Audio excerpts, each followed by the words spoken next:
The United States is known to invent breathtaking technologies that the world has never seen before. Some are used for everyday activities to make the lives of citizens easier. Some technological innovations are also used as instruments of mass destruction. Recently it was discovered that the U.S. Navy has been doing some background research, and now they just admitted that they've created something so advanced it can't be stopped. What did the U.S. Navy create? Would this lead to an uprising with our other countries? Join us as we explore how the United States Navy admitted that it had created something so advanced that it couldn't be stopped. As a significant branch of the United States Armed Forces, the U.S. Navy is charged with controlling and defending the country at sea and lending seaborne support to other U.S. military services. It also maintains overall security wherever the United States interests extend, as long as it's on the seas, in order to ensure efficiency in their duties at sea. The U.S. Navy ships are designed to combat any looming threat,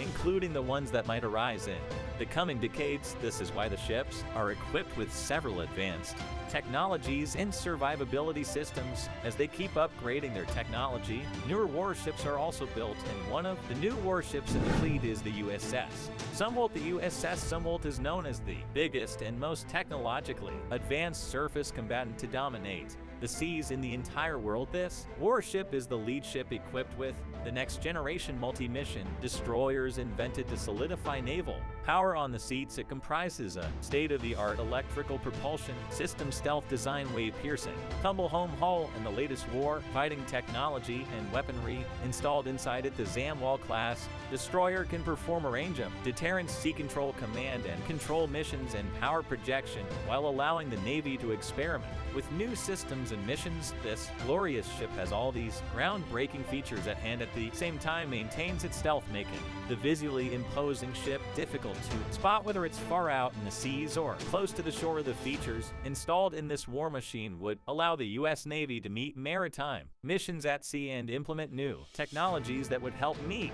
emerging security environments. These new technologies are being tested for efficiency on other U.S. warships, and one of them is a laser weapon that can destroy an aircraft in mid-flight. The U.S. Navy has been inventing laser weapons and testing them in case there's a need to make necessary upgrades and tweaks, and as new warships have been created, some of these technologies have to be equipped for better defense, which is why the test was carried out. The test was carried out on a U.S. Navy warship operating in the Gulf of Aden, and the warship was able to fire on a floating target with this high laser weapon. This test was an exhibition of the solid-state laser, the technology maturation laser weapon system demonstrator installed on the San Antonio-class amphibious transport dock USS Portland. It was tested to see if these mounted lasers could defend ships from small boats and unmanned vessels. Images and videos shown by the Navy Pacific Fleet depicted the amphibious transport dock ship executing a first system-level implementation for the high-energy class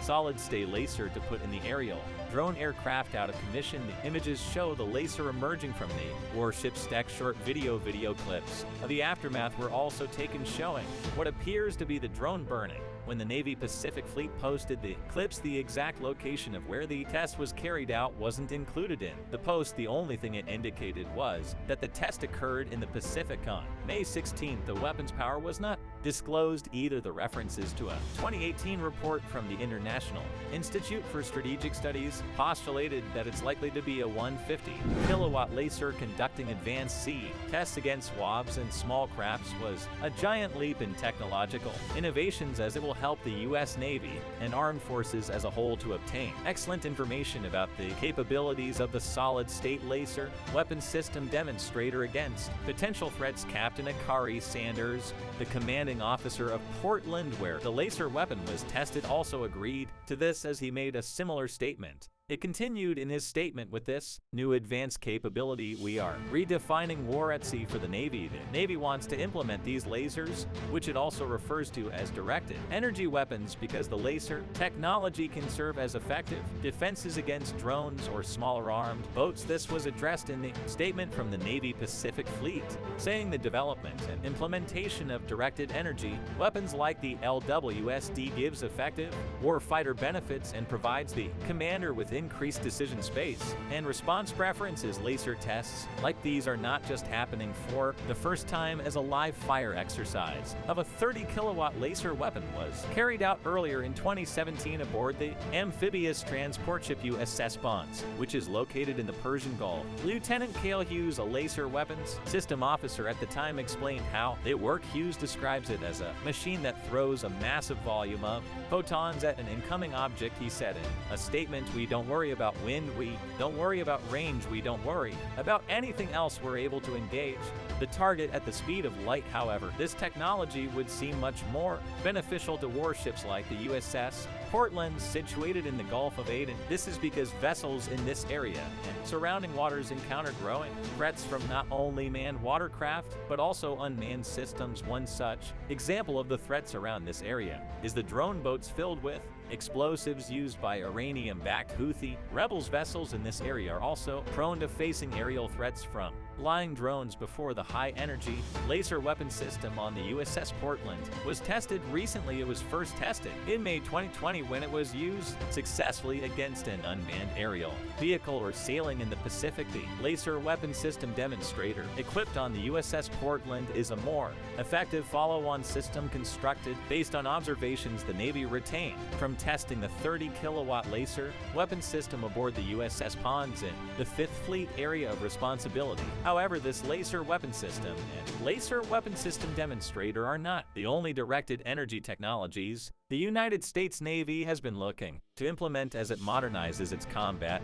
systems. The Sea Service has also been making plans towards the high-energy laser integrated optical dazzler and surveillance, also known as the Helio system. It is a less powerful laser weapon system that could equip the Navy's Alibird-class destroyers. Also, this kind of work is not only limited to the Navy. The development and implementation of laser weapon systems, much like developing hypersonic missiles, has become a center of attraction for war-fighting units in all military sectors, as they divert their attention to great power competition and the probability of a high-intensity conflict. Subsequently, more prototypes are being manufactured, but one produced by Lockheed Martin is still regarded as the most powerful. Lockheed Martin has steadily delivered weapons and military-grade equipment to the Department of Defense, but their recent delivery of the most potent combat laser ever made takes the cake. This has been a wish if the United States military, as all sectors of the country's armed forces have been striving to develop machinery that would block all aerial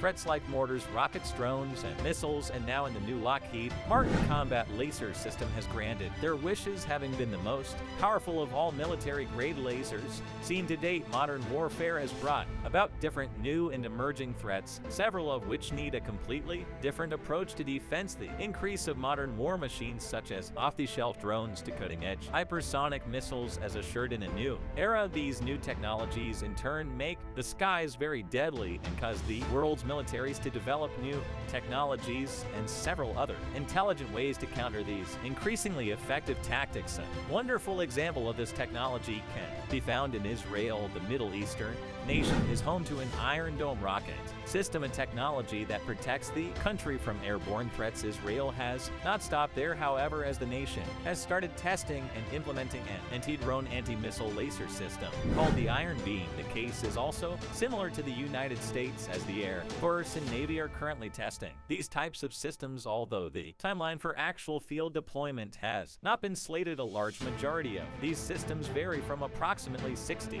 kilowatts of power, which can render drones up to Class 3 useless. Even though Class 3 drones are about 1,300 pounds, the Iron Beam system in its case brags an even more substantial 100 kilowatts of overall power that can counter enemy rockets and mortars in the sky and knock them down with this new delivered system. Lockheed Martin has broken grounds in performance levels, ensuring a new era in laser defense. This new era, spearheaded by Lockheed Martin, is the new 300-kilowatt laser system built by the aerospace company. The new Lockheed Martin invention uses a Star Wars Death Star approach to launch its ultra-high-powered light beam. Basically, the laser employs a series of smaller individual lasers broken into their component wavelengths and then gathers those different beams into one huge and powerful beam of missile missile-blasting light. According to the aerospace company, this spectral beamer combined high-energy laser architecture technology is at the heart of Lockheed's capability to deliver such a powerful system. Lockheed Martin increased the power and efficiency and reduced the weight and volume of continuous wave high-energy lasers, which reduces risk for future fielding efforts of high-power laser weapon systems. Cedric Cordaro, Vice President of Lockheed Martin Advanced Product Solutions, in a statement from the defense manufacturing company. The same statement also notes that this laser system is not the only high-powered combat laser weapon the company has delivered to date. This aerospace company also took pride in its statement when it noted that the contractor made a speedy delivery ahead of the schedule that the Department of Defense first set when they were given the go-ahead to begin work on the project in 2019. When the aerospace company was asked how the Department of Defense could utilize this new laser technology to its maximum potential, release from Lockheed Martin Corporation stated this 300 kilowatt class laser is ready to integrate with the Department of Defense demonstration efforts, including the U.S. Army's indirect fires protection capability high-energy laser demonstrator laser weapon system. Just like previous laser systems are being tested and assessed by the United States Armed Forces, there is no actual period or date for field deployment. Instead, the systems will first go through a strict evaluation period by the U.S. Army. After that, they will possibly find their way to the field and in all their glory would be used by the troops. The healthy laser will support demonstration efforts with the Army's FPC help. The company explains the projected testing timeline, which is scheduled for laboratory and field testing this year. With this huge power, the new Lockheed Martin 300 kilowatt laser is likely formidable enough to target even the most significant missile systems, including hypersonic missiles. Given the frequent advancements in such systems by militaries worldwide, it would only be a matter of time before lasers of this unique power level begin to show up on the 21st century battlefield. When they just show up, do you think this technology will remain undefeated? Let us know your thoughts in the comments section below.